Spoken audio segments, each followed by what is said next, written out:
parents mocked me at my brother's wedding, but they didn't know I actually own the company catering to their event. So I had my staff pack everything and leave 300 guests without food. I've always believed in building something for myself, and that is exactly what I did when I started my catering business.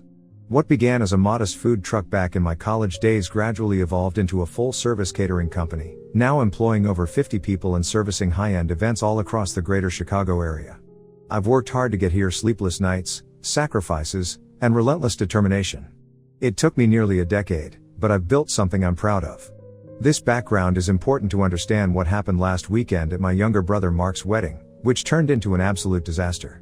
To give some context, I haven't been on speaking terms with my family for nearly 6 years. My mom passed away when I was 14, and my dad remarried within a year to Jenny, my now stepmother. Jenny made it clear from day one that she wanted no reminder of my mother. My father, eager to move on, allowed her to push my mother's memory out of our lives, which created a lot of tension between us. My younger brother Mark, who was only 10 at the time, became very close to Jenny, but I struggled to accept her sudden, controlling presence in our home. The distance between my father and me started then. The real breaking point came during my college years. While I was juggling multiple part-time jobs to pay for school, my father refused to offer me any financial help, claiming I needed to learn responsibility. Meanwhile, he was fully funding Mark's education at an expensive private university. The difference in how we were treated was impossible to ignore. Jenny, who had a condescending attitude toward me, never missed an opportunity to belittle my efforts. While I was trying to build my catering business, she often referred to it as playing with a food truck while praising Mark's real career in finance. After college, I rarely contacted them. I would show up for holidays, but that was about it. The final straw came 6 years ago when I learned that my father and Jenny had sold our childhood home without informing me. I only found out after they had moved into a new place, and by then, all of my mother's remaining belongings, things I had wanted to keep, were gone. When I confronted my father about this, he told me I was being overly emotional and needed to move on with my life. That was the moment I decided to go no contact. Fast forward to last month, I unexpectedly received a formal invitation to Mark's wedding. Along with the invite was a handwritten note from him, saying that he missed me and wanted to repair our relationship. After a lot of thought, I decided to give it a chance. Despite our family history, I figured it was worth attending. I even offered to provide the catering for the wedding at a significant discount as a gesture of goodwill, but Mark politely declined, saying they had already booked another company. I was a little hurt, but I shrugged it off. The wedding was held at a beautiful venue in Lake Forest, and I arrived cautiously optimistic. Mark seemed genuinely happy to see me, which was a relief, but Jenny's attitude hadn't changed. The moment she saw me, she made snide comments about my appearance and my catering business. I brushed it off and tried to enjoy the ceremony, which was undeniably beautiful. However, the family seating arrangement was telling. I was placed at a table far from my immediate family, alongside distant cousins I barely knew, which felt like a subtle reminder that I was still an outsider. Things took a nosedive during the reception. My father, clearly drunk, approached my table and started berating me out of nowhere. He accused me of showing up uninvited, despite the formal invitation I had in my pocket, and loudly claimed I was an embarrassment to the family. He said my presence was ruining Mark's big day, and before I could even respond, Jenny chimed in, asking with thinly veiled sarcasm how much I was earning playing restaurant owner these days.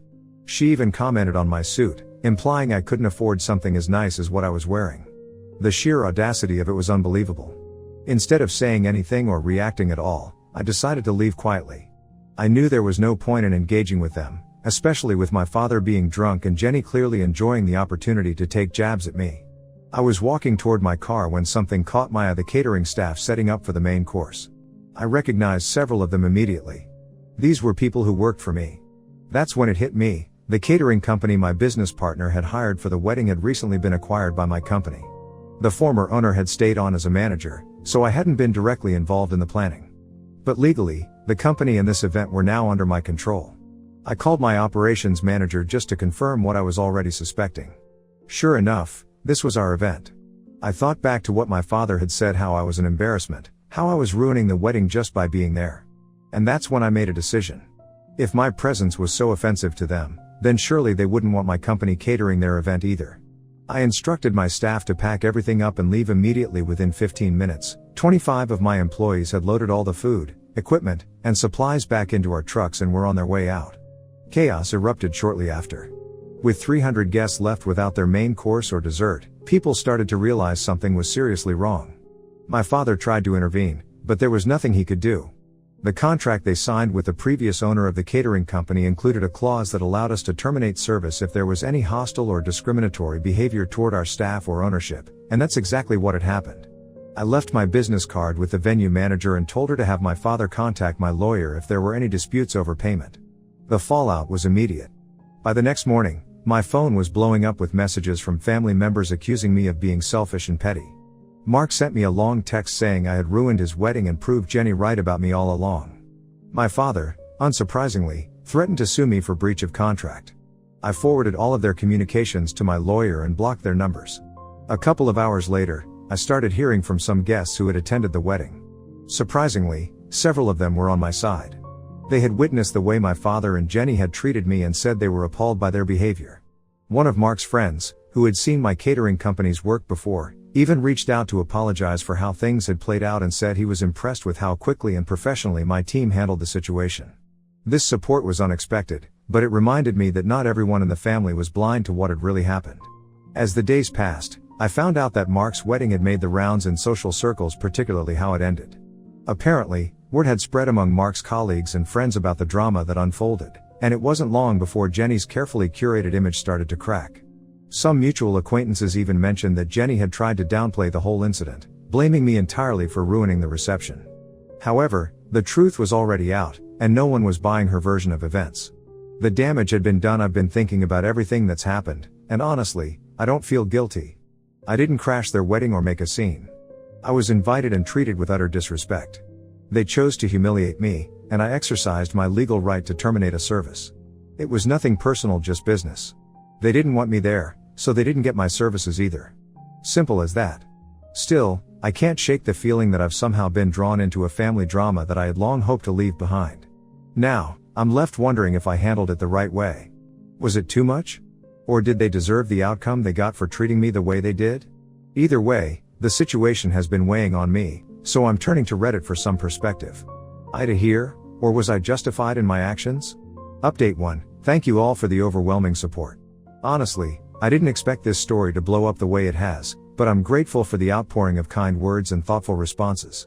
The amount of comments and messages I've received has been staggering, and while I've tried to respond to as many as possible, it's been overwhelming. I truly appreciate everyone's feedback, and many of your perspectives have given me new angles to consider in this whole ordeal. A lot of people have asked about the legal side of things and whether or not my father and Jenny are really planning to take action against me. The short answer, yes, they've threatened to sue, just as I suspected. Here's what has happened since my original post. Right after the wedding fiasco, I contacted my lawyer to get ahead of any potential legal trouble. We went over the contract between my catering company and the previous owner of the business, which was signed by either Mark or his wedding planner. The good news is that the contract is rock solid. It contains a clause that allows us to terminate services in cases where there's any hostile or discriminatory behavior directed at our staff or ownership. That clause was specifically added for situations like this, where things could get out of hand.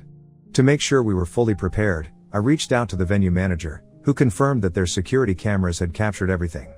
The footage clearly shows my father approaching me, and while the audio wasn't perfect, it picked up enough to verify that he was berating me. Jenny's snide remarks were also caught on camera, making it clear that their behavior was hostile enough to justify the decision to stop catering the event. With this evidence in hand, I felt confident that my legal standing was solid. A few days after the wedding, my lawyer sent a formal letter to my father's attorney, explaining the situation. We laid out the details, emphasizing that the contract allowed us to terminate services due to their hostile behavior. We even mentioned the video evidence and made it clear that we were more than willing to provide it if necessary. At first, I thought that would be the end of it. But, of course, I underestimated how stubborn and vengeful Jenny could be. Yesterday, my father's lawyer sent a response demanding a full refund for the catering. They also threatened to sue for damages, claiming that by pulling the catering, I had ruined the wedding and caused irreparable harm. They were seeking compensation not only for the catering but also for the disruption it caused to the entire event.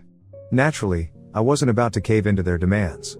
I wasn't going to pay them anything, especially since they were the ones who had created this mess in the first place.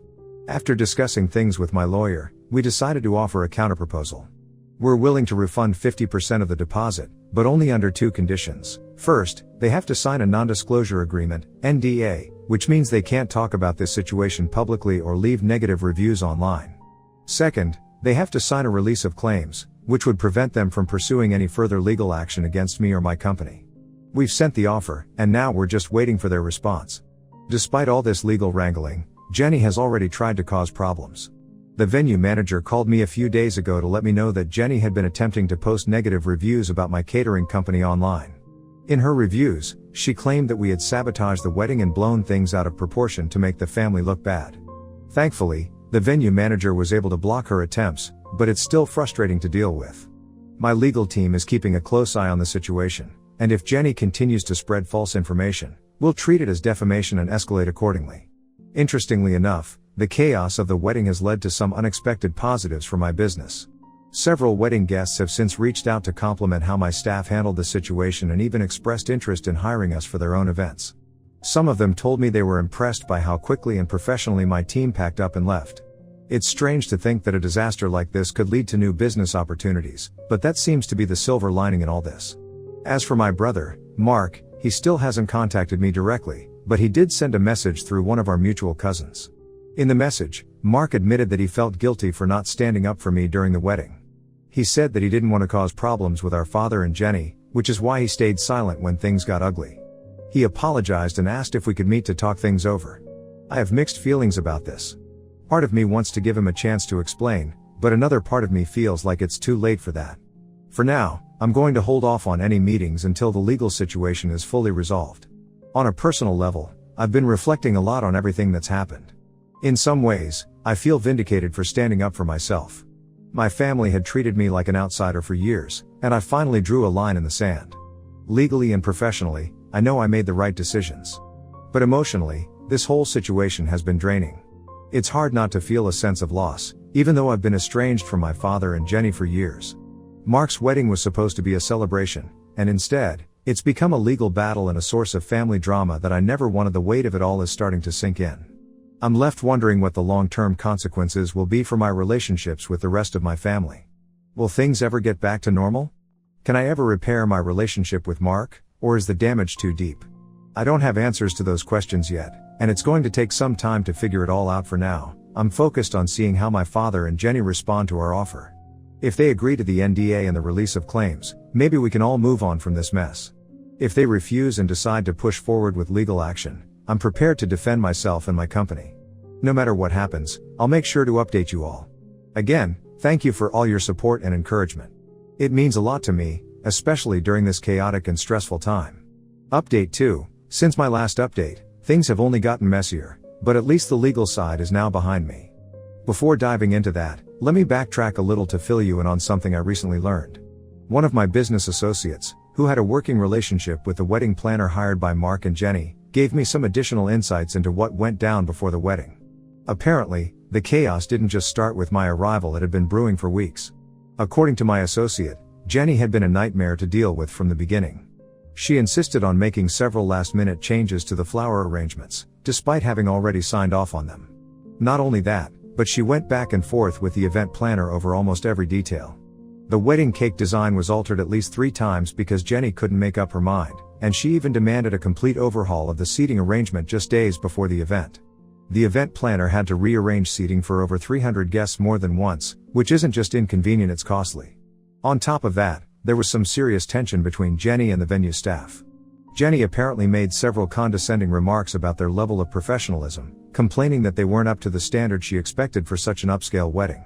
This was ironic, considering the staff were some of the best in the business, and the venue was known for its top-notch service. Jenny also tried to get the band to play a different setlist at the last minute, even though Mark and his fiancée had personally chosen all the songs months in advance. It was one of those classic situations where Jenny had her hands in everything, making the planning process a nightmare for everyone involved. My associate told me that there were some moments leading up to the wedding where it looked like the event planner was on the verge of quitting because of Jenny's constant meddling and impossible demands. But, being the professional she is, the planner stuck it out, despite the emotional toll Jenny's behavior was taking on the entire team. When my associate told me this, I couldn't help but feel a little vindicated.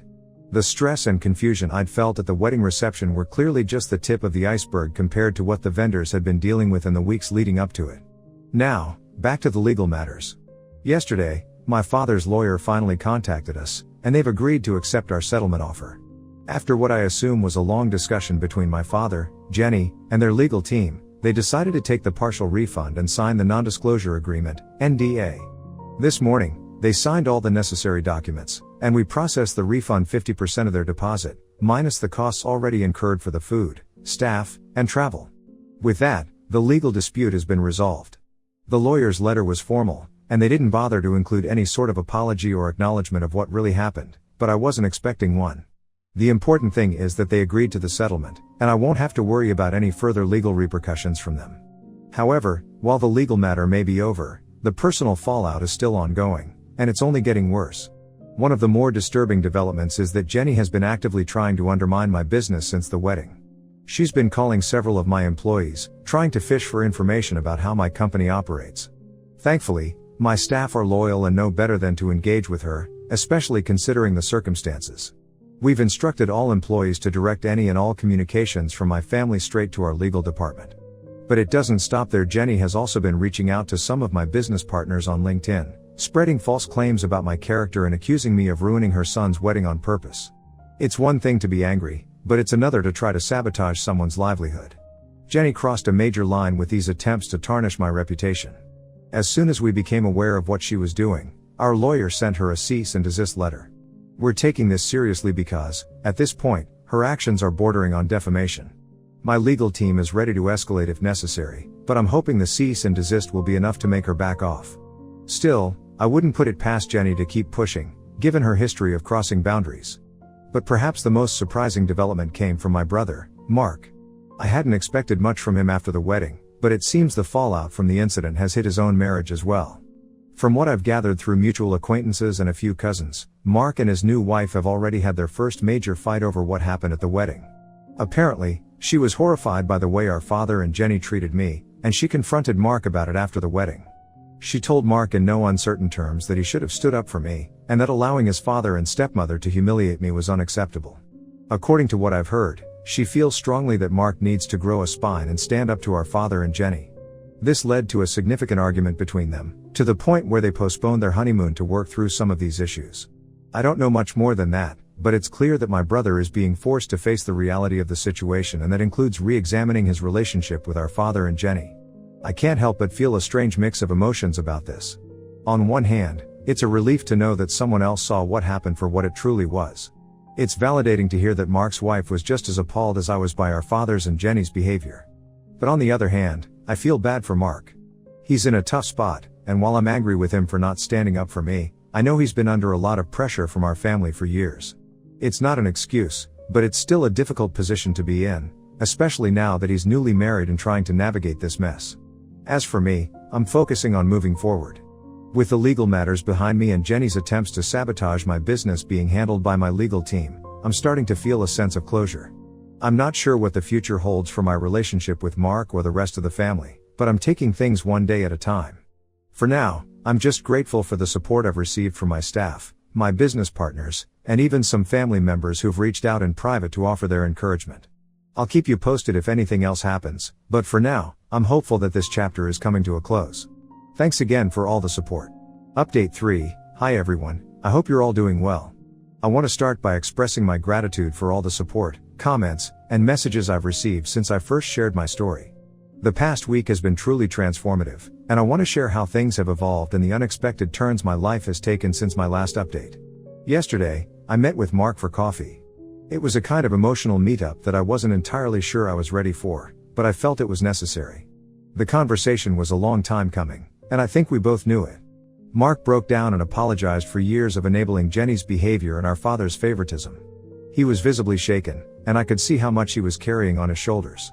I always knew Mark loved me, but hearing him admit that he had been complicit in allowing Jenny to dictate our family dynamics was a huge step. Mark revealed that Jenny had been controlling their family dynamics through financial manipulation for years. He disclosed that she convinced our father to put most of their assets in her name, which included partial ownership of Mark's condo. Mark had no idea this was happening, and he felt blindsided. It explained a lot about the tension between them. He was frustrated that he had been living under this facade, believing he had some control over his life when, in reality, Jenny was orchestrating everything. Now that he's aware of it, he's working with a financial advisor to regain his independence. I was proud of him for taking this step. It showed he was ready to make changes in his life. During our coffee meeting, Mark also told me about a breakthrough with his wife. She contacted me privately later that day to share some good news. They are going to couples counseling. It seems Mark is finally finding his voice and standing up to Jenny in a way he never did before. They are actively looking for a new condo, one that will be solely in their names, not tied to Jenny in any way. This was a huge relief to hear. It sounds like they're setting boundaries and taking back control over their lives, which is a journey I hope continues for both of them. Additionally, Mark's wife mentioned that they're planning a small vow renewal ceremony in a few months. This ceremony will have different in-laws seated at the family table, meaning they're taking active steps to redefine what family looks like for them. Hearing this warmed my heart. It seems they are committed to building a new family narrative that doesn't include the toxicity that Jenny and my father have brought into our lives. As for Jenny and my father, they've surprisingly gone quiet since signing the NDA. Through some mutual acquaintances, I've learned that they are facing social consequences in their country club circle. Apparently, they had been telling a very different version of our family story to their friends, painting me as the villain. Now, it seems that people are starting to question their narrative, and the consequences of their actions are catching up to them. It's strange to think that the social standing they valued so much is now in jeopardy because of their own behavior. This entire experience has taught me a lot about the importance of setting boundaries with toxic family members. Sometimes the hardest decisions, like maintaining those boundaries or standing up for your principles, are the right ones, even when they cause short-term chaos.